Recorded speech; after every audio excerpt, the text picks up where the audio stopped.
Aqui a gente falou dessa conjuntura, né, da questão dos favorecimentos, vamos falar do que vem pelo futuro aí, do que vem pela frente, porque esses próximos dias, né, a gente tem aí pela frente dias de extrema importância que vão definir esses contornos da corrida presidencial aí.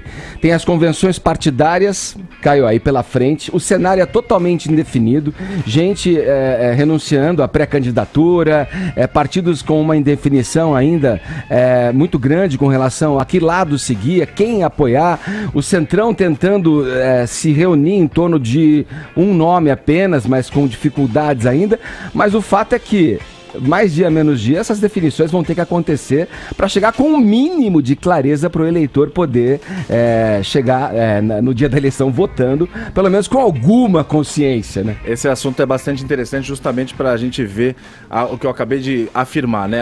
Vamos nos perpetuar no poder, custe o que custar. Enfim, essa semana começam as convenções, que são o quê? São os delegados dos partidos, são os aliados, os filiados, se reunindo para falar, tudo bem, quem que vai ser nosso candidato? Quem que a gente vai apoiar, como é que vai ser e tal. E começam as reuniões. Na quinta-feira tem a convenção do PSB, que está sendo bastante disputado, principalmente por Ciro e por Lula, pelo PT, porque naturalmente é um apoio para a esquerda. O PSB, naturalmente, historicamente, apoia o Lula. Só que há toda uma indefinição.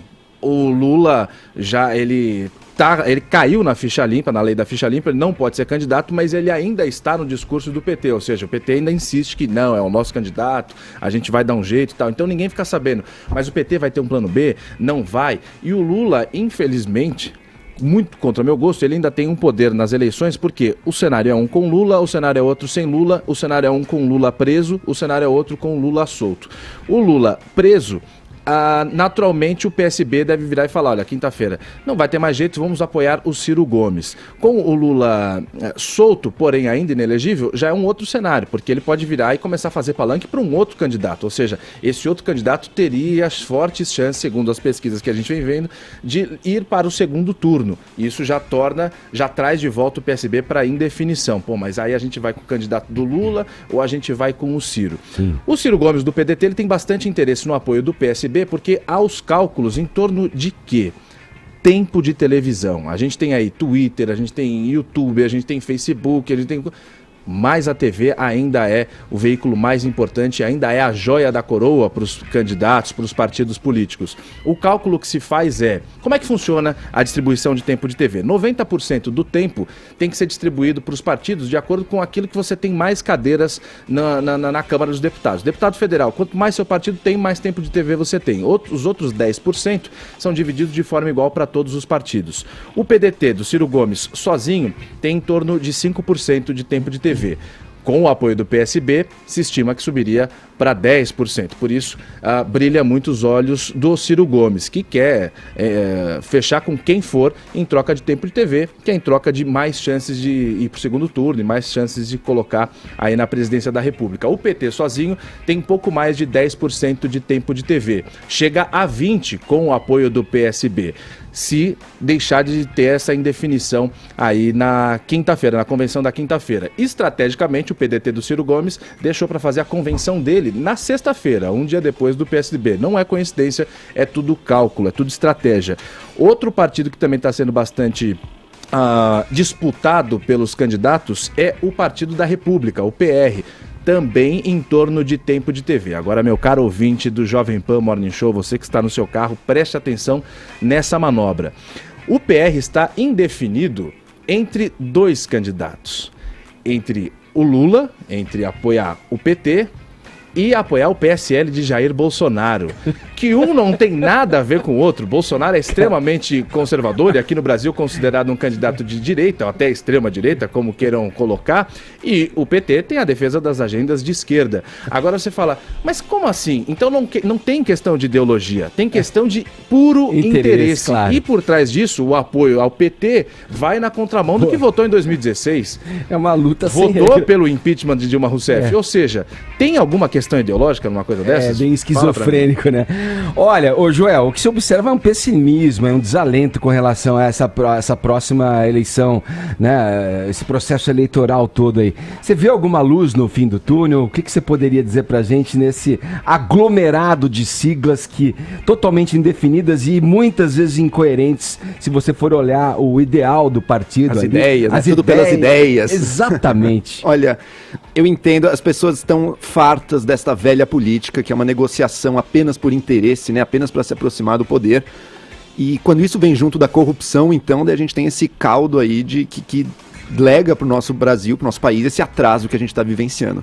Agora, deixa eu dar uma nota polêmica aqui. Eu acho que é melhor a gente ter um tipo de negociação política, desde que não envolva corrupção. Essa é a nossa luta, né? Acabar com a corrupção. Mas fora disso, essa negociação que a gente está vendo agora, por exemplo, tem o seu lado bom também, porque ela modera um pouco os radicalismos dos dois lados, né? O PT, para governar, precisou do PMDB. Ou vai precisar do MDB agora, quem quiser governar vai precisar dele.